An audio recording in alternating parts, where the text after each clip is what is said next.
The Return by Algernon Blackwood. It was curious, the sense of dull unease that came over him so suddenly, so stealthily at first he scarcely noticed it, but with such marked increase after a time that he presently got up and left the theater. His seat was on the gangway of the dress circle, and he slipped out awkwardly in the middle of what seemed to be the best and jolliest song in the piece. The full house was shaking with laughter. So infectious was the gaiety that even strangers turned to one another as much to say, "Now, isn't that funny?" It was curious, too, the way the feeling first got into him at all, here in the full swing of laughter, music, light-heartedness, for all it came as a vague suggestion. I've forgotten something I meant to do, something of importance. What in the world was it now? And he thought hard, searching vainly through his mind, then dismissed it as the dancing caught his attention. It came back a little later again, during a passage of long-winded talk that bored him and set his attention free once more, came more strongly this time, insisting on an answer. What could it have been that he had overlooked, left undone, omitted to see to? It came on nibbling at the subconscious part of him. Several times this happened, this dismissal and return, till at last the thing declared itself more plainly, and he felt bothered, troubled, distinctly uneasy. He was wanted somewhere. There was some place else he ought to be. That describes it best, perhaps. Some engagement of moment had entirely slipped his memory, an engagement that involved another person, too. But where, what, and with whom? And at length the vague uneasiness amounted to positive discomfort, so that he felt uneasy to enjoy the piece, and left abruptly. Like a man to whom suddenly comes the horrible idea that the match he lit a cigarette with and flung into the wastepaper basket on leaving was not truly out, a sort of panic distress, he jumped into a taxicab and hurried to his flat, to find everything in order, of course, no smoke, no fire, no smell of burning. But his evening was spoiled. He sat smoking in his armchair at home, this businessman of 40, practical in mind, character some called stolid, cursing himself for an imaginative fool. It was now too late to go back to the theater. The club bored him. He spent an hour with his evening papers, dipping into books, sipping a long cool drink, doing odds and ends around the flat. "I'll go to bed early for a change," he laughed, but really all the time fighting, yes, deliberately fighting, this strange attack of unease that so insidiously grew outwards from the very depths of him that sought so strenuously to deny it. It never occurred to him that he was ill. He was not ill. His health was thunderingly good. He was robust as a coal heaver. The flat was roomy, high up on the top floor, yet in a busy part of town, so that the roar of traffic mounted round it like a sea. Through the open window came the fresh night air of June. He had never noticed before how sweet London air could be, and that not all smoke and dust could smother a certain touch of wild fragrance that tinctured it with perfume, yes, almost perfume, as of the country. He swallowed a draught of it as he stood there, staring out across the tangled wood of roofs and chimney-pots. He saw the procession of the clouds, he saw the stars, he saw the moonlight falling in a shower of silver spears upon the slates and wires and steeples, and something in him quickened, something that had never stirred before. He turned with a horrid start, for the uneasiness had of sudden leaped within him like an animal. There was someone in the flat.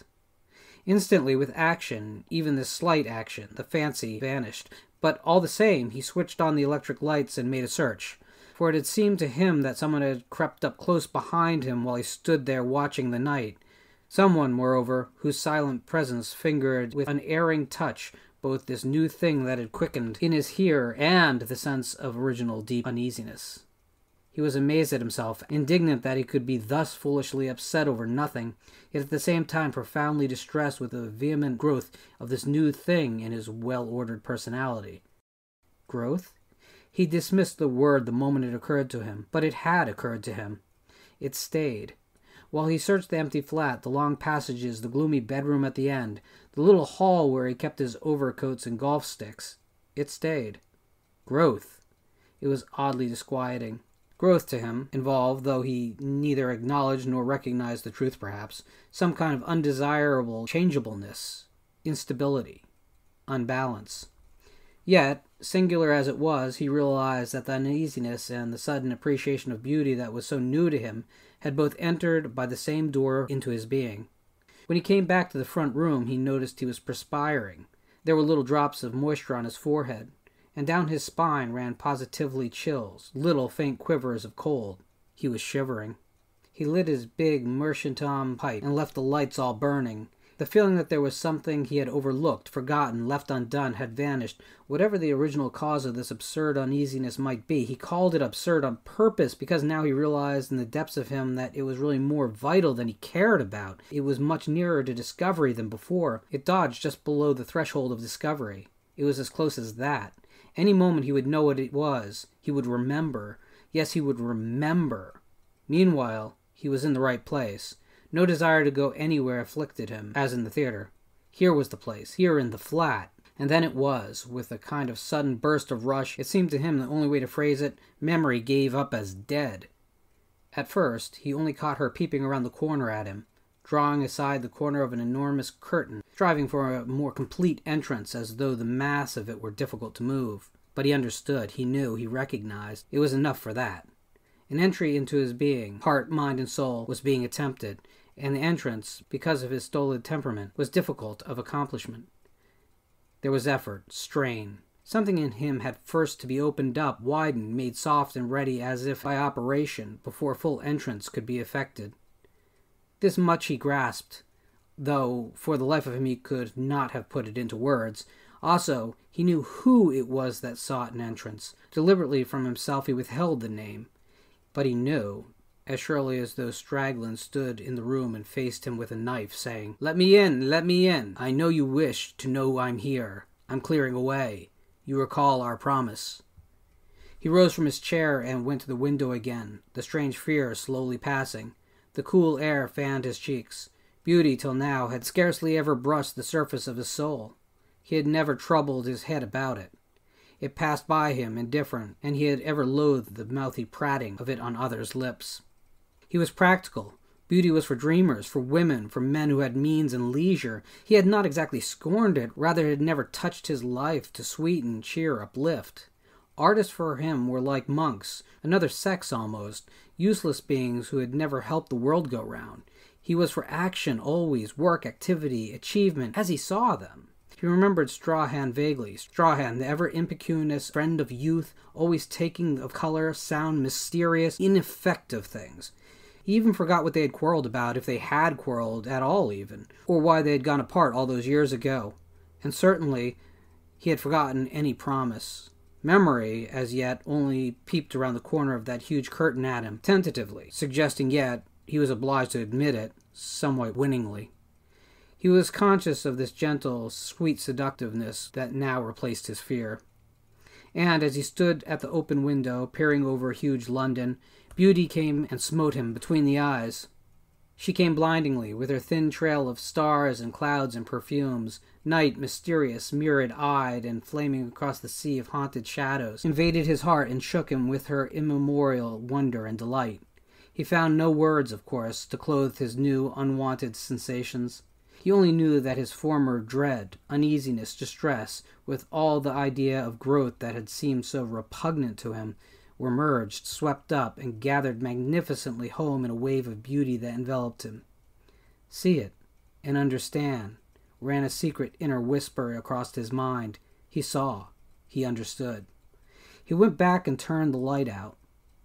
Then he took his place again at the open window, drinking in the night. He saw a new world. A species of intoxication held him. He sighed. As his thoughts blundered for expression among words and sentences, he knew him not. But the delight was there, the wonder, the mystery. He watched, with heart alternatively tightening and expanding, the transfiguring play of moon and shadow over the sea of buildings.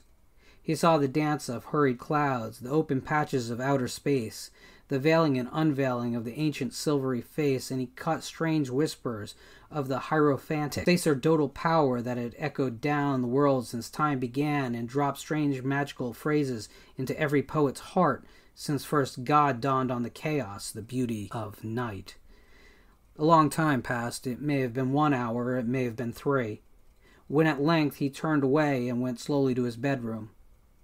A deep peace lay over him. Something quite new and blessed had crept into his life and thought. He could not quite understand it at all. He only knew that it uplifted. There was no longer the least sign of affliction or distress. Even the inevitable reaction that, of course, set in could not destroy that. And then, as he lay in bed, nearing the borderline of sleep, suddenly and without any obvious suggestion to bring it, he remembered another thing. He remembered the promise. Memory got past that big curtain for an instant and showed her face. She looked into his eyes. It must have been a dozen years ago when Strahan had made that foolish, solemn promise that whoever died first would show himself, if possible, to the other. He had utterly forgotten it, till now. But Strahan had not forgotten it. The letter came 3 weeks later from India. That very evening Strahan had died, at 9 o'clock, and he had come back, in the beauty that he loved.